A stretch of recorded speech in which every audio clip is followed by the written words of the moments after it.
Bonjour et bienvenue dans la semaine consacrée aux nouvelles cultures, notamment aux cultures dites à bas niveau d'intrants.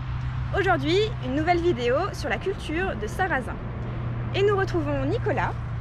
Nicolas, qu'est-ce que tu peux nous dire sur l'itinéraire technique du sarrasin, s'il te plaît? Donc le sarrasin, c'est une culture qui est très sensible au froid. Du coup, il ne faut pas la semer de bonne heure. Donc évitez de la semer avant début mai, parce que sinon on a des risques de gel. Même des fois attendre carrément le 15 mai que les seins de glace soient passés. Donc après, le sarrasin, il va se semer à peu près 200 grammes mètre carré. Du coup, il n'y a pas besoin d'intervention spécifique, hein, pas de désherbage, pas de ferti, sauf si on voit vraiment que on est sur un sol pauvre, mais sinon le sarrasin il va se suffire d'un faible reliquat. Ensuite, pas de fongies, donc vraiment rien à faire dessus. Et après, ça sera d'attendre la récolte qui aura lieu généralement au mois d'octobre. Par contre, il faut faire attention quand même, puisque le sarrasin a une floraison indéterminée, donc il va continuer à fleurir. Et pour décider de la maturité, c'est assez compliqué. Donc c'est pour ça que généralement le sarrasin est fauché et il sera battu après, histoire que les graines sèchent, notamment les dernières. Nous partons maintenant à la découverte de la ferme de l'Échelle à Berzy-le-Sec, dans le département de l'Aisne, chez Gaëtan Vectin, producteur et transformateur de sarrasin. Allons-y.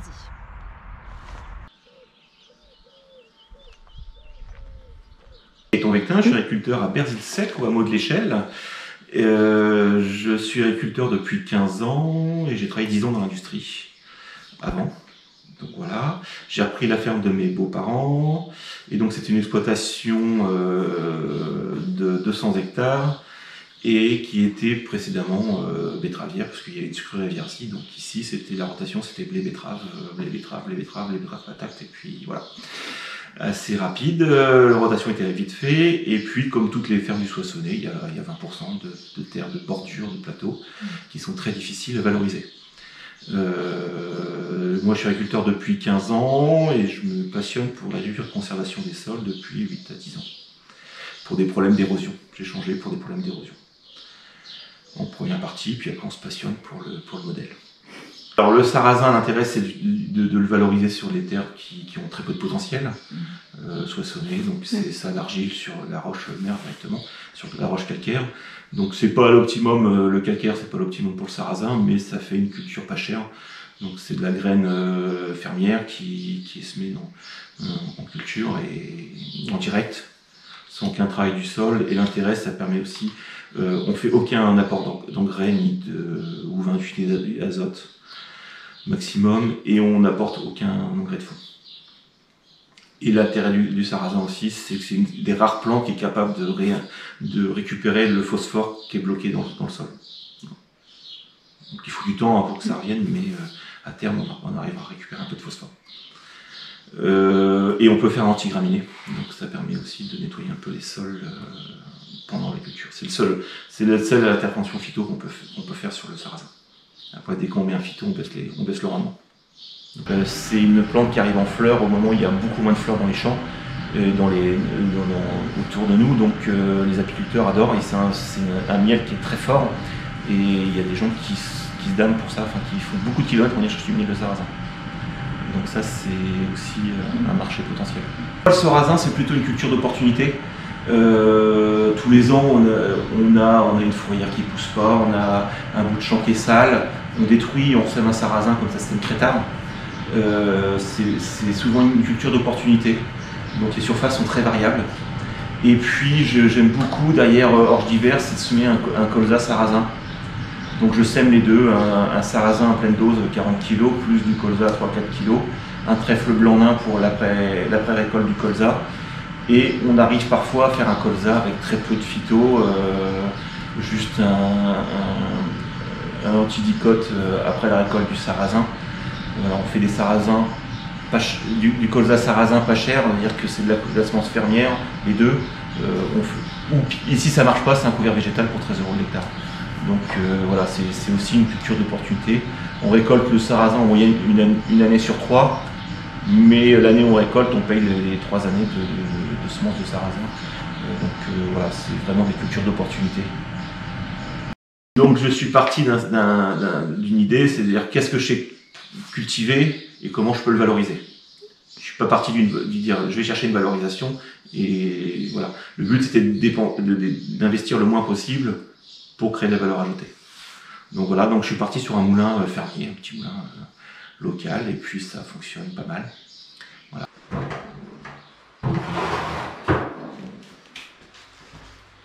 Donc voilà, je vais attendre.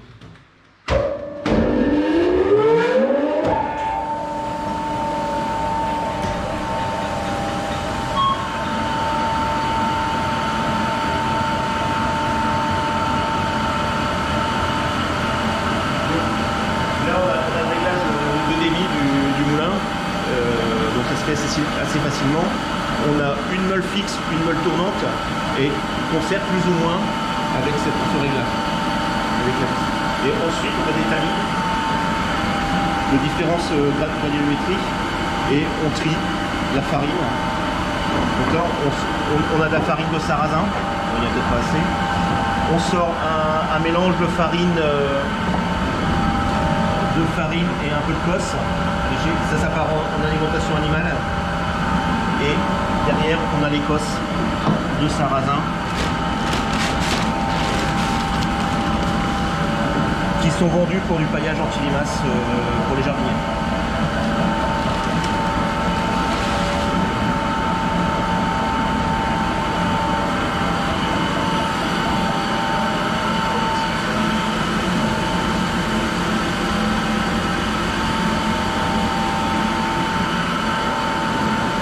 Tout à la main.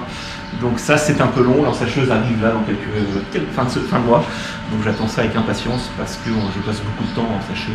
Mais ce que je produis là, tout ce que je produis, je l'ensache en même temps. C'est-à-dire que si je sors 100 kg de farine, j'arrive à ensacher 100 kg à l'heure. Donc c'est pas, voilà. Donc c'est un flux qui est assez régulier.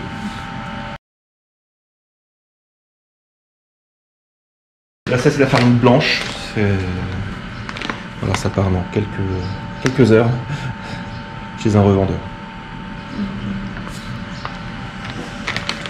Et puis je commence à travailler avec un ami qui est chef pâtissier pour faire des mélanges. Par exemple, là c'est un mélange cookies. Donc il y a de la farine complète, du sucre, du sel, poudre, pépites de chocolat et extrait de vanille. On dirait que c'est vraiment la farine. Pour moi, et maintenant on a de plus en plus de produits locaux, l'huile de colza locale, vinaigre, cidre, enfin, tirache et ainsi de suite. Et on manque encore de produits différents localement. Plus il y aura de produits, plus on aura de débouchés. Donc plus il y a d'idées, mieux ça fonctionne.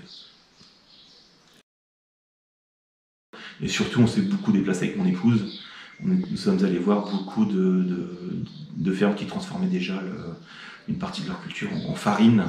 Et c'est hyper important d'aller voir d'autres agriculteurs qui font ça dans d'autres régions. On a fait le tour de France pour découvrir ce qui fonctionne, ce qui ne fonctionne pas.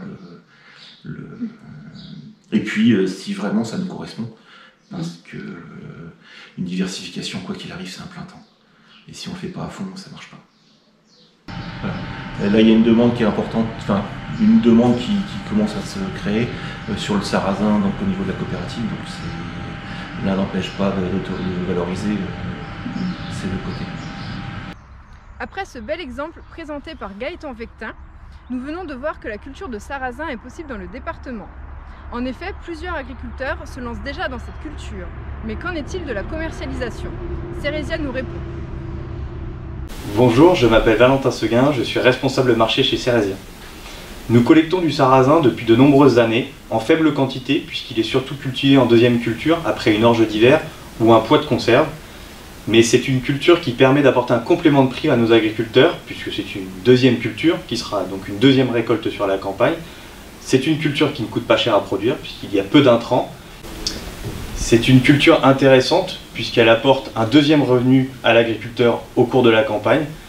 C'est une culture qui ne coûte pas cher et qui offre un prix rémunérateur à l'agriculteur. Depuis cette année, nous offrons un contrat de production, un contrat filière aux agriculteurs de la coopérative pour produire du sarrasin en première culture mais également en seconde culture avec une variété spécifique, un cahier des charges précis mais un prix également fixé sur l'année qui ne bougera plus. Chez Ceresia, les contrats de production en filière ont une place très importante puisqu'elles permettent à nos agriculteurs de diversifier leurs exploitations, mais également d'apporter une plus-value à leur production. Cette culture vous intéresse, vous souhaitez plus de renseignements, n'hésitez pas à vous rapprocher de la Chambre d'agriculture de l'Aisne. Nous vous attendons nombreux pour la visite de la plateforme le 1er juillet. À bientôt.